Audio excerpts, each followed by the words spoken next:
Scaling a profitable business and leading a team while also raising children and considering your needs is a fine balancing act. And sometimes you don't know what you don't know. One of my superpowers is helping people achieve their desired goals as quickly as possible.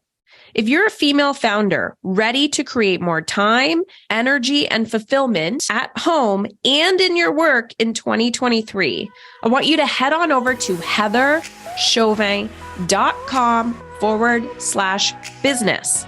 Heather Chauvin, CHAUVIN.com/business, and fill out the application. If you qualify before we even work together, I will help you create your 2023 profit plan. heatherchauvin.com/business. Hello, Sawyer. Welcome to the podcast. Hello. Thank you for having me. I'm so excited. My joy in life is making people emotionally uncomfortable. I would agree. I also get some sick joy out of that as well. And what is that? Like, why do you think we get joy from seeing people like break open and outside their comfort zones? I think because we've gone through experiences that have done that to us, and we understand the power and the importance behind it. For me personally, anyways, it's like everyone walks around surface level all the time. And there's very few people who are able to open up, and there's even less people who are able to open others up. And I feel like that's probably why people gravitate towards you or gravitate towards me in my field, is that they sense, this is someone that has the potential of getting me to talk about things that normal people don't. Right. And that's an attractive quality. It's almost like a taboo thing. Like you don't know if you feel comfortable with it, but you're kind of open to it. And I think that's why you have such the following that you do. It's that people really feel comfortable around you. And because you're so comfortable with being vulnerable, you make people comfortable being vulnerable. That's like a superpower. Well, thank you. Because I'm also thinking of the opposite of how people run away from me. Yeah. Right. So that aren't ready. Right. Yeah. I always say that you are either going to trigger people or inspire them. So they're either going to come towards you like a moth towards a flame, or they are going to run away like, I don't know, a mouse or a possum or something. Yep. And bury their head. Yep. So let's dive into that vulnerability, because you talk about, and I'm sure it's beyond this moment, because I told you, I encouraged you to tell a specific moment or a story, but I'm sure there's times before that when you were like confronted with that mentor or somebody who was like willing to crack you open or able to crack you open. But sometimes we don't need people in our lives to crack us open. Like we can feel that change coming. Sometimes life cracks us open just by the shit that happens, and we have to face it and go through it. So I know you have a story to tell, and I want you to tell the listeners. So I'll give you the microphone. Go for it. Okay. And just to like go back on what you said about, sometimes it takes people in your life to crack you open. So my father is a psychologist, a child psychologist, right? So growing up, I feel like in our household, we had a really, really good understanding of communication. And, but then I have siblings that just didn't, like you said, there's some people that will run away from it and some people that will embrace it. And I see that divide in my family structure every day.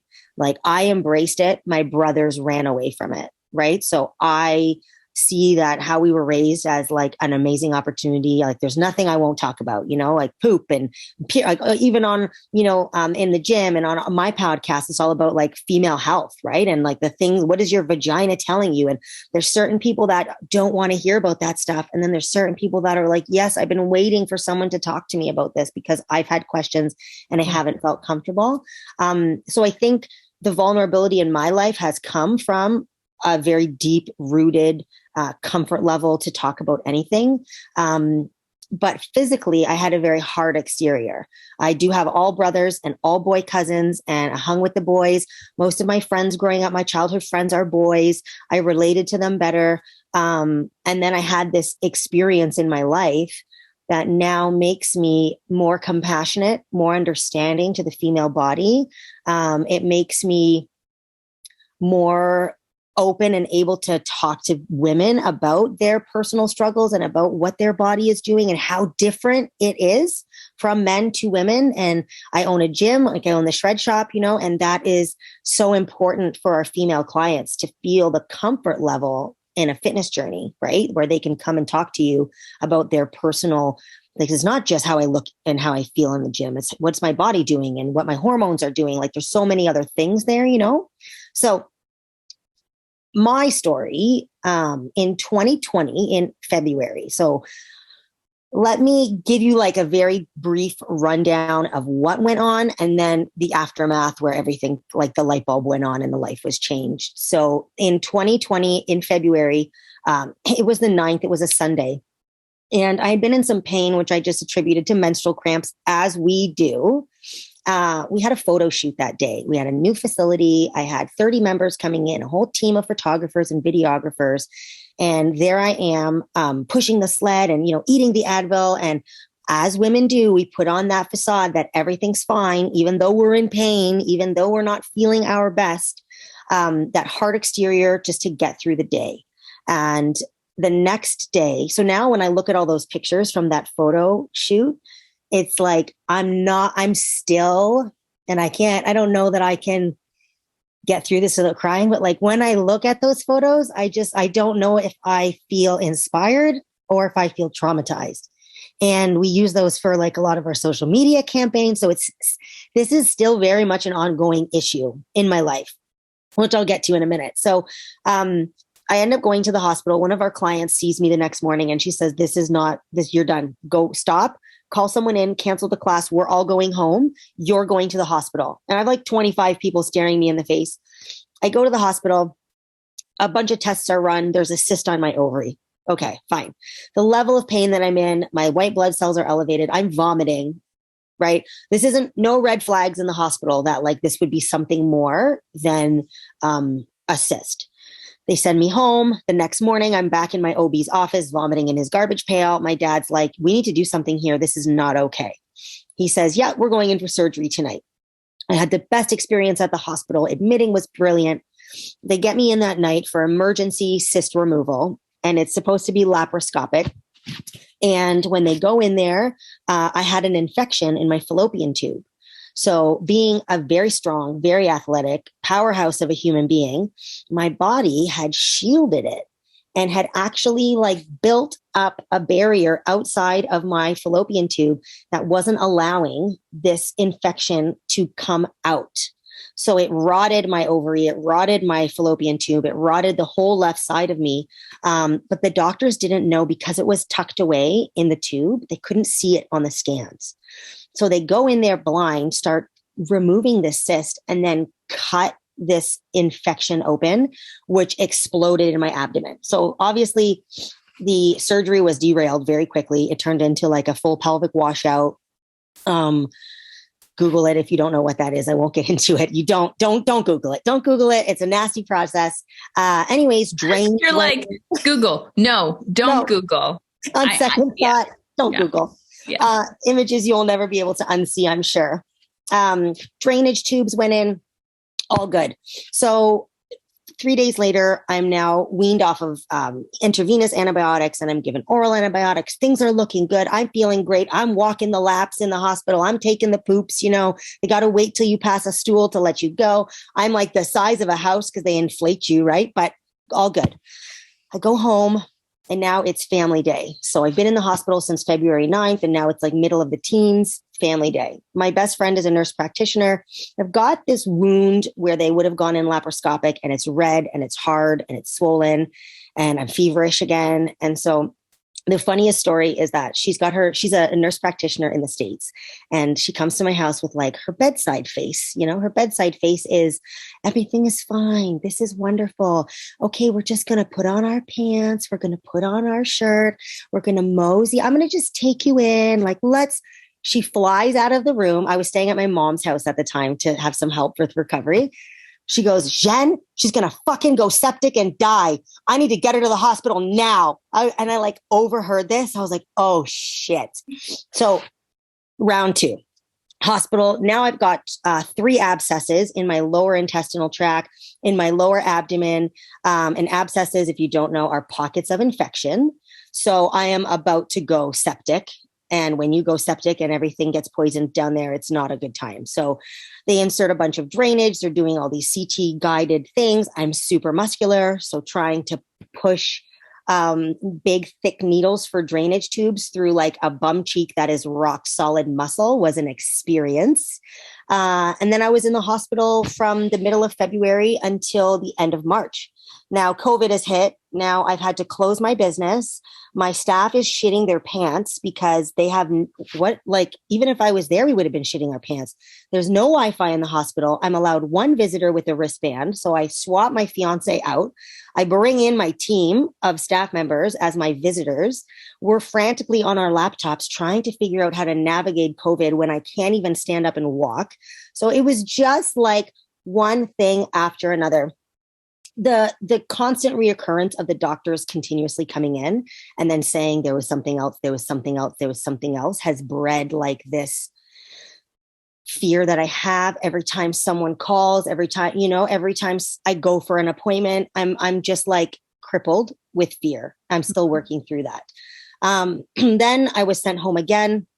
I woke up 5, like you can't make this shit up, Heather. You know what I'm saying? Like, this is like, I hear people having these experiences where your body just cannot undo what's being done. Mm-hmm. And my dad would always come in the hospital and joke, like, your brothers are like 1 cheeseburger away from like a diabetic coma, and like, how is it that not that they're obese, but in relation to how they're not as mindful about health and wellness as you are. You live and breathe this. Yeah. He's like, how is this you? Anyways, I'm calling the ambulance. I'm having a heart attack. I'm tachycardic. I can't breathe. My left arm is numb. I'm again throwing up in pain. The ambulance, the 2 lovely women there in under 2 minutes, shoving baby aspirin down my throat. They get me to the hospital. I had another abscess in my spleen. So now I understand what spleen pain feels like. And after all the reading and information I gathered, when there's an infection or an issue with your spleen, it does radiate and kind of mimic a heart attack. So by the end of this, now it's April. I'm finally out of the hospital. I am fine. Now I'm on a first name basis with every nurse. I have a disease specialist on my team. I have the general surgeon, the chief of general surgery on my team. My gynecologist is like, I am so far out of my scope here. Like, what is going on? My body, there was no perforated bowels. My body just, when they cut into that unknowing piece of tissue that was infected, there was just no way to know where all the infection spread to. And so it just started building all these crazy pockets. So by April, I've got a PICC line now because my veins have collapsed. I've had so many nurses to the home. We had to do antibiotics right into like my heart area. So I still have a nice big scar from that. And explain what a PICC line is. I had one of those, but it goes right into your artery. Yes. So a PICC line, they lay you on a table and they go in through your bicep, your artery right here. And they run this huge cord that, like you said, into the artery, and it kind of lands like right around in the heart. And then you kind of, like, I was able to do it myself. It was unpleasant to have administered, as you would know, but afterwards, versus being picked with needles every 3 days, it was a much better solution. And then they can run antibiotics or they can run any kind of treatment. They just unscrew and rescrew. Yeah. So, but it's a lot on the body, right? And now I'm on, month 12 of intravenous antibiotics. So my teeth are going brown and clear. Like, I have no enamel left. My hair is falling out in clumps. Just, it's poison. And it's like, it's no different than a cancer treatment. Like, you've experienced, like, it's no. So this is not current when you say I am. That was like almost a year ago. This is almost 2 years ago now. Yeah. Okay. Yeah. I have to get my business. We're not allowed to be open. So now we're into 2020. this is 2020, April 2020 now. We're 6 weeks into COVID, and I'm not at my best. The mental components now, the physical, okay, I can record videos for our clients to follow along with. A lot of them, when they see the videos, they don't know I've got a big hoodie on.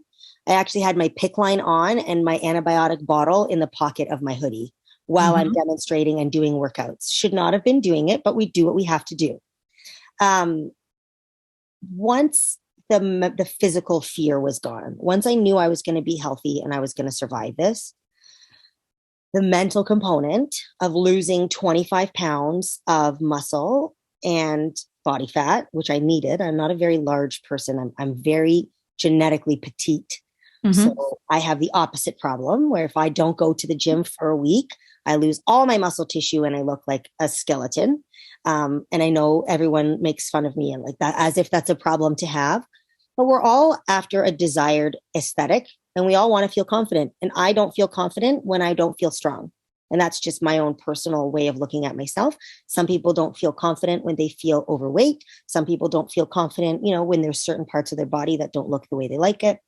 So that was very humbling for me. It was 15 years in the bodybuilding circuit, in the CrossFit circuit, like thousands and thousands of dollars, on supplements and protein and hours of my life.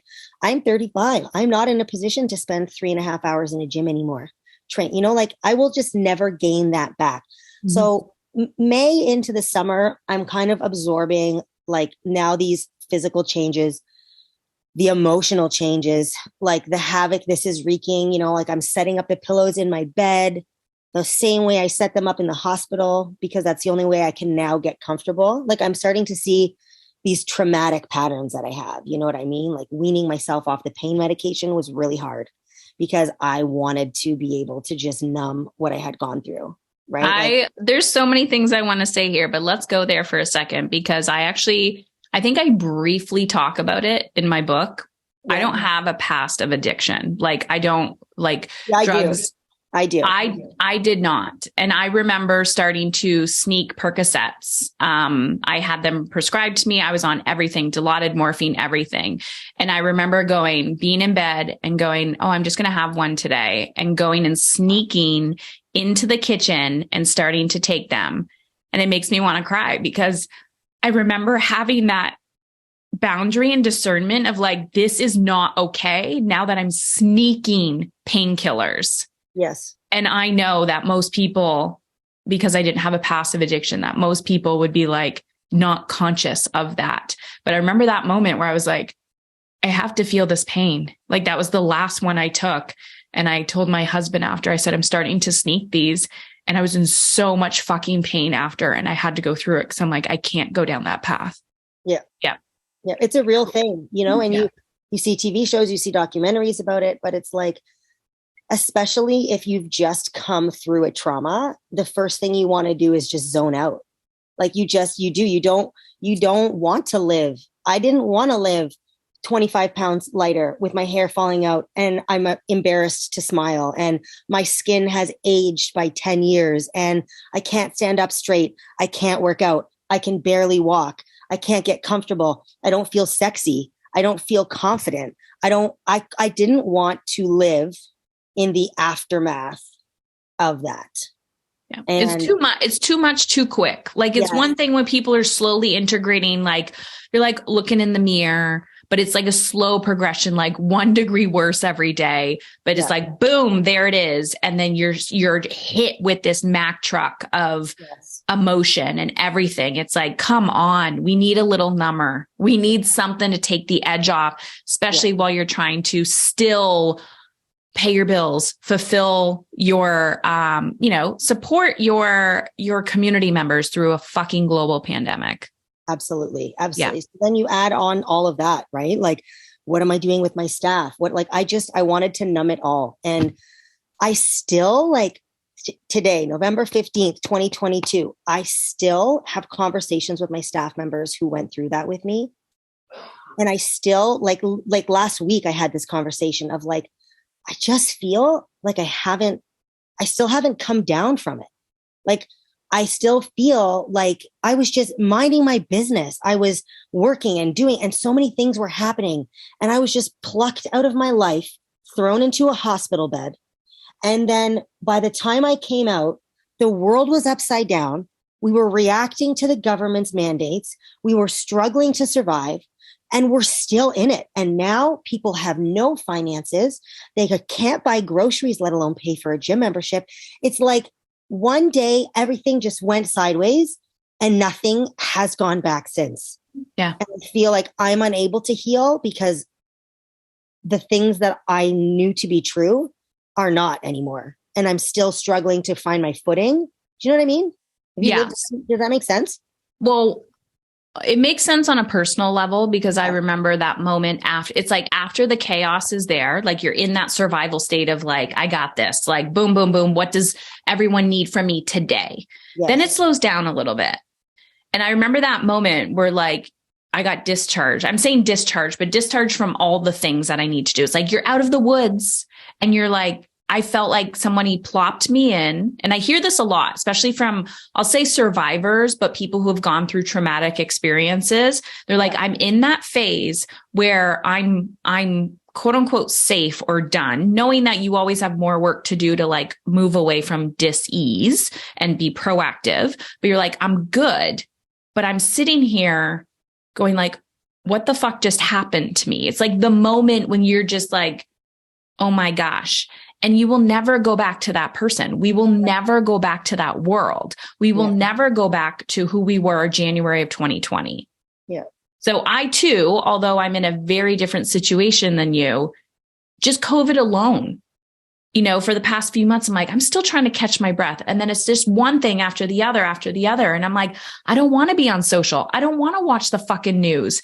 And it's like, well, you got to do this and you got to do this. And it's like, no, I don't. Yeah. So I totally hear you and feel you there. Yeah, I appreciate that. And it is, it's like, I like you said, I don't, there's a lot of things that like, I will never be that person again. I won't. And I have to mourn the loss of that. You know what I mean? I have to mourn that.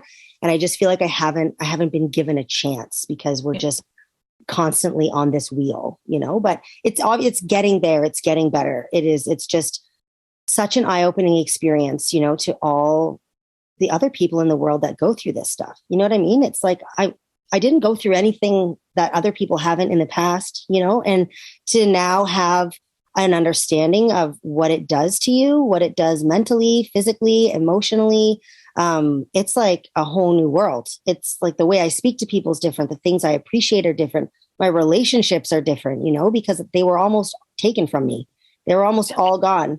And, my own personal demons are like my own personal demons, but the world around me, like I just have to stop myself and remember to be thankful for the things that I have. And it's so hard to do sometimes when like chaos is going on outside. You know what I mean?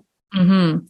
Yes. And there's so many things we could take this so many angles of even like before all of this happened, like what I wrote down was powerhouse, like redefining powerhouse, because I personally believe, Sawyer, like you and I may not be having a conversation right now if you weren't the powerhouse that you were before, because there's a strength in that. And that strength can also like that strength and will to like survive and overcome.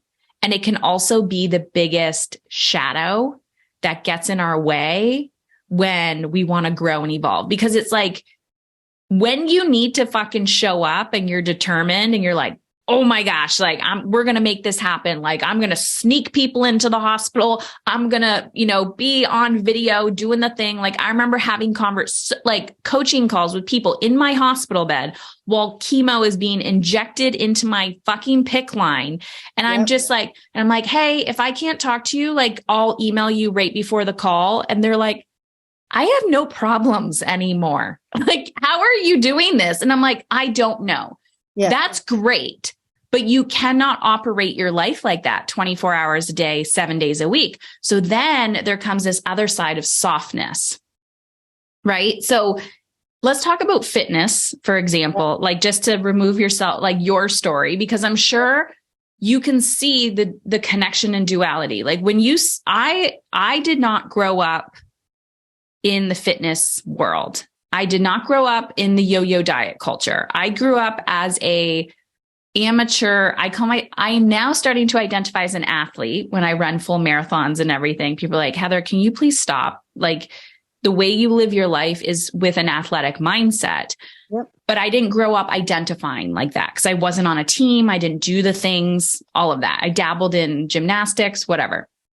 My point of why I'm saying that is this desire for women to look and feel a certain way, but also to the detriment of their health. Yeah.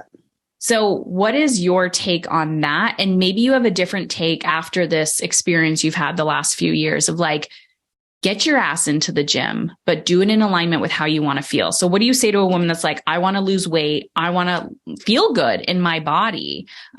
Where do we start and do that in a sustainable, healthy way? Yeah. So it's a lot of people know my background in the bodybuilding circuit, right? Which gives me an edge when I shoot them down and when they ask to be put on a meal plan to show prep, right? Because people think that that's the most hardcore, the fastest, the best way I'm going to lose weight. I want you to put me on a meal program and I want it to be like I'm prepping for a show. I'm like, but are you prepping for a show?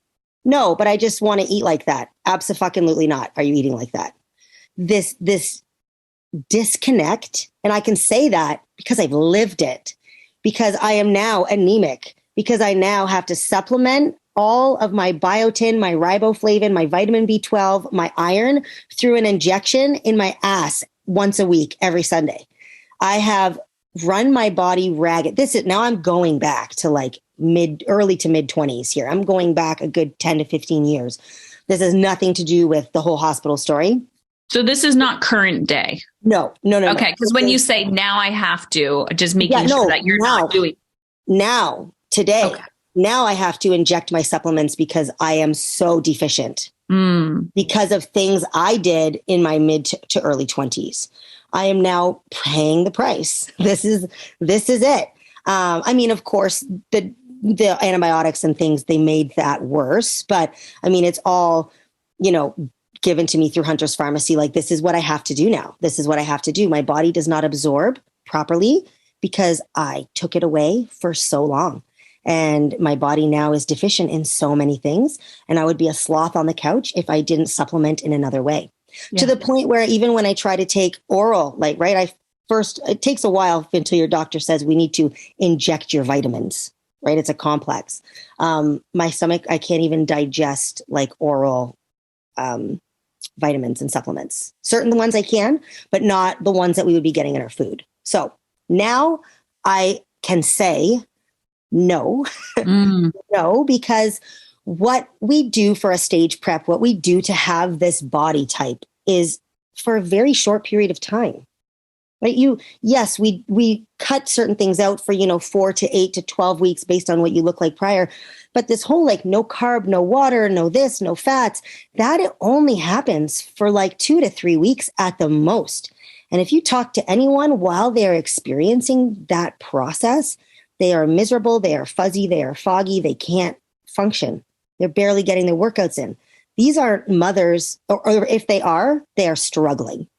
On the whole, these are, athletes that don't have a lot of personal responsibility because it is a full-time job. And that's why I can't do it now. So back to your question, understanding the difference between a healthy approach to weight loss or muscle gain or body transformation, I like to say, versus, thinking you need to be in a caloric deficit, thinking you need to be starving yourself, thinking you need to be having a certain type of nutrition plan made for you. We're just too far along now. It's 2022. We know too much about food to think that that is a good idea for everyone. Yeah. There's a time and a place, right? When you're an athlete, there's a time and a place for everything you do to be a master at your craft. When you are an ordinary person who is looking for change and positive change and for muscle growth and, deplete your body fat and to change in a positive physical way to gain confidence, to feel good, we go in a much healthier route, right? Go ahead. Oh, I was going to say the funny thing is in 2020, I discovered how to, like, I started counting macros. And my challenge was there's so much shit around that. Yeah. So my first challenge was I actually was shaming myself for not loving the current body that I was in and wanting to lose weight. Yes. Because I should love myself the way that I was. Once I got past that, I was terrified that the fact that I was learning about macronutrients, I was now buying into diet culture. Mm-hmm. Okay. So then my body starts releasing the weight. I feel so much better. And of course, ironically, you become smaller and people see you more. Like, they're like, what diet are you on? And I'm like, I'm just fucking changing the way that I eat. I'm learning about nutrition and I'm learning stages and ways, and I won't always be doing it this way, but it's a stepping stone. Then I have this not nervous breakdown, but this moment where I'm crying and I look at my husband. He's like, what's your problem? I said, I think my brain is finally working properly now. Some of the fog has been lifted because I'm just putting nutrients in my body. Like, I'm just eating my fruits and vegetables and carbs and all of this. And it wasn't that I was trying to restrict before. It's that this whole industry puts so much fear in food, and not even just fitness industry, food industry itself. And then the wellness industry. Like, if I'm putting an apple into my body, is there too much sugar? Is it not an organic apple? And like that fear that I'm putting into my body. Then getting to this point where it's like, what about me? Like, what about my body? How do I want to feel? How do I feel? Yep. And how complex that is because of the unlearning that we have to do. And then going, well, I don't look like those people on the magazine. Does that mean I'm not good enough? Like, it is such a mind fuck how women have been taught about their bodies and food. No wonder why our periods are regulated. No wonder why our hormones are out of whack. Yeah. And my challenge now is actually getting enough fuel in.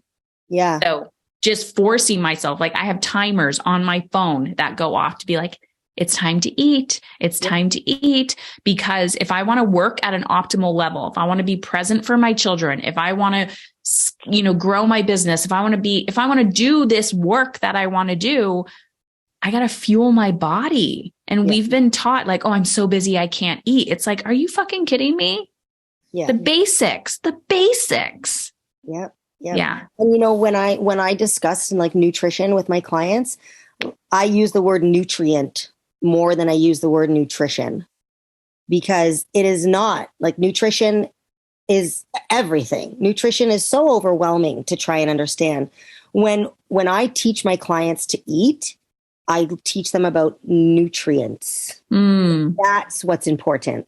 That is what I have learned through making those mistakes myself, is you can cut calories. Yes, you can. You can add calories. Yes, you can.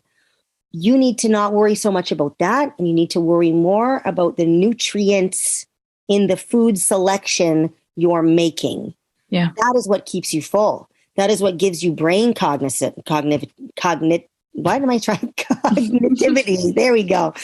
That is what, that's irony right there. Jesus gives you, but it gives you energy. That is how the body transforms, is focusing on the nutrients, not depriving, not eating, hard-boiled eggs and rice cakes as though that's your only carb and that's your only protein, right? And there's just so much misinformation out there, especially for women. And it is. And the part that I struggle with the most in the fitness industry, I grew up in a naked house. We grew up like my dad was a psychologist. Like I said, my brothers ran around in their tighty whities. I was a naked kid. I still am. When I get home, I take my clothes off at the door, and that's how I'm most comfortable. Least amount of clothes I have on. I'm glad you're wearing some right now, but if you weren't, just for you guys, that would be fun too. Next time, just from the neck up, and you'll know. I'm blessed to have been raised in a family that was very, very comfortable and taught us how to be very confident. So if I gain a few pounds, or when I lost although I might have not loved what I saw in the mirror, I wasn't self-loathing. I didn't hate myself because I don't know how to do that. I was never, and I only hung out with boys, and boys don't really do that. That's more of a female culture. I didn't I know will that. say raising 3 boys, Yeah. that is not necessarily true. And No, maybe do you modern think- culture. Okay. Okay. Yeah. Well, fair. Yeah, I wouldn't know that. So that is good to know. Because I walked into it this way of like, oh, I'm raising boys. Like they're not going to have body image issues the way that I did growing up. And that is not true. I think that's It's fascinating. actually like become a mission of mine, like as my boys get older, to talk about it more and more because it's because there's like the masculinity around it. Like, yeah. So I get that. I just see it. I get that. Behind the veil. Behind the scenes. Yep. Yeah. So although I was fortunate to not feel that way about myself, even though, it did do some damage, my biggest struggle when I see women's bodies change in front of me every day, they are never satisfied. Yeah. And it's heartbreaking. Heather, it's heartbreaking because they will set a goal. We will reach that goal and they act like they don't even notice it happened. There's no grace. There's no grace for themselves. There's no appreciation that their body did that. There's no understanding and happiness and joy. There's no pride. And I'm standing, my brain's exploding and melting, and my staff at the same time. And we're just like, what do you mean you don't see it? Or what do you mean these numbers don't mean anything to you? Or what do you mean the confidence isn't there now? That's how you know body image is a psychological thing. Yeah. And when we talk about nutrition and when I have one-on-one consultations, when I do this stuff with clients, that's what I attack. And they don't understand why I'm talking about their childhood and their upbringing and how they feel when they look at themselves in the mirror and what part of their body they don't want their husband to touch or look at. They don't understand why I'm asking these questions. But it's because I know 10, 15, 20, 50 pounds later, you're still going to be crying in my chair. So until we figure out this is never going to make you feel better. Mm-hmm. And that is a mind fuck for so many people. And it does not everybody's like that. But like you said, the older clients I have and the older we get, the longer those misguided principles and the longer the scale and Jane Fonda and an image has marinated in their head. Yeah. So the harder it is to undo that. Right. And the expectation that I'm going to sit with Sawyer one time and have a completely different idea of nutrition. It's like they all think I'm going to flip this switch overnight.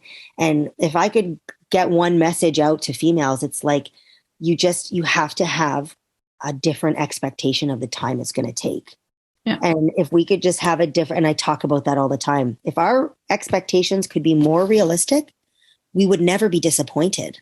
And I'm sure you find that with everything, every expectation that, all the people you speak to have. It's like it has to be realistic because what you think losing 10 to 15 pounds in a month is not realistic. And when we do it the right way, the healthy way, gaining muscle, hydrating, keeping you nutritionally and nutriently sound, it's maybe 2 to 4 pounds in a month. And now you're disappointed and now you're leaving because you feel like it's not working. But it is working. Yeah. We've been taught. I mean, instant gratification, for everything. It's so, I know. It's so hard. And those little subtle shifts are the sustainability and where the momentum happens in every area of your life. Like even just listening to you today and talk, like you like reliving your story. I put myself in that situation, which was like 8-9 years ago. And I'm like, holy shit, look how far you've come. And even you, like from a few years ago, we would have never been able to have this conversation a few years ago. Yeah, and it's like every day we are improving 1 degree better, but that shit is not sexy. No. So then you go back and you're like, look how far I've come. And your brain is almost in disbelief because you're like, no.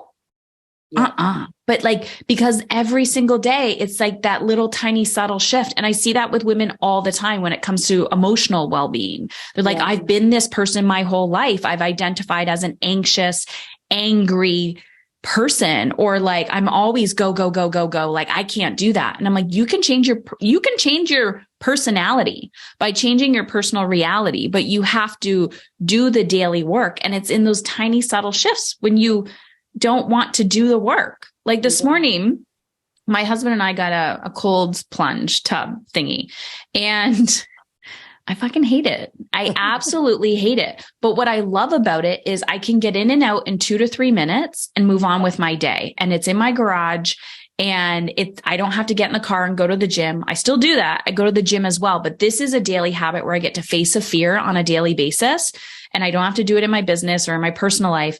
And today I'm like, I don't want to do this. I don't want to do this. Oh, I'll just skip today. And I'm like, no, when you want to skip, that's when you do it.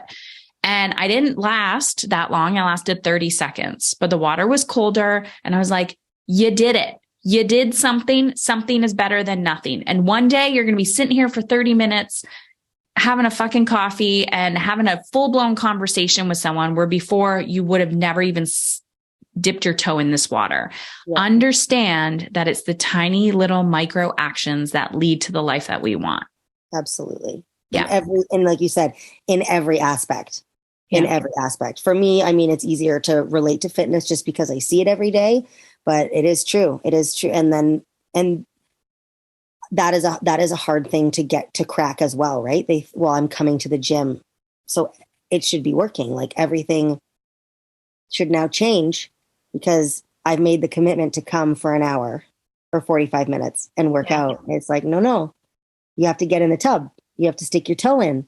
You have to change one meal. You have to drink an extra sip of water. Like it doesn't have to be big stuff. We don't have to move mountains here, but it can't just be one avenue. There has to be multiple times a day where you do something that maybe you'd rather not, but it's for the greater good. And like you said, those are the little things that pack the most punch. They make the biggest impact. Sorry, it's my alarm.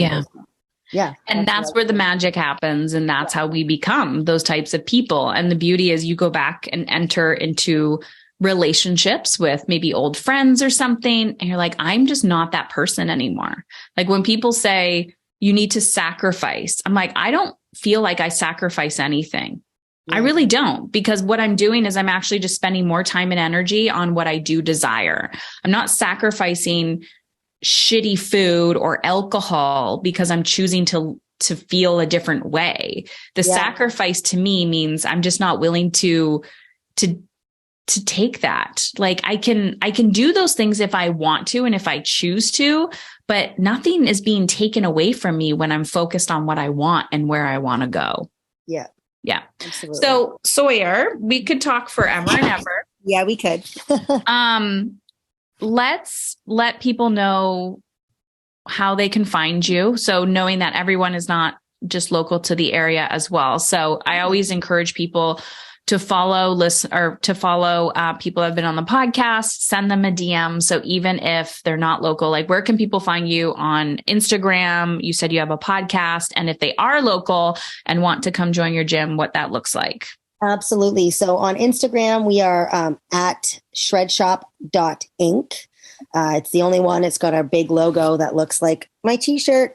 Black and white. Black and white. You can't miss it. Facebook, the same thing, shredshop.inc.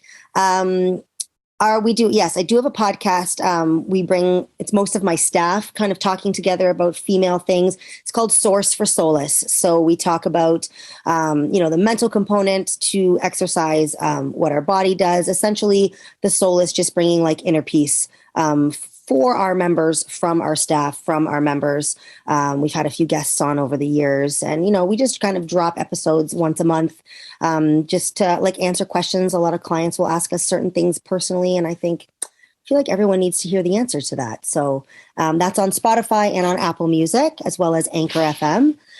We've got 2 locations in the city of Windsor. So if you are local, one is the original location is at 815 Erie Street, right in between like Marintet and Howard. Howard. Yeah. Like right across the street from Mezzo. We've got a big parking lot there.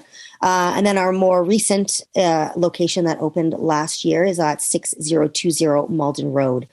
Thank you, Sawyer. You have been a gem. Oh my gosh, it was a pleasure. I hope at the very least, I hope anything rang true to anyone listening, and that if I could just, impact someone's day or put a smile on their face for a quick second in a miserable day, then this is worth every second of my time. So thank you for having me.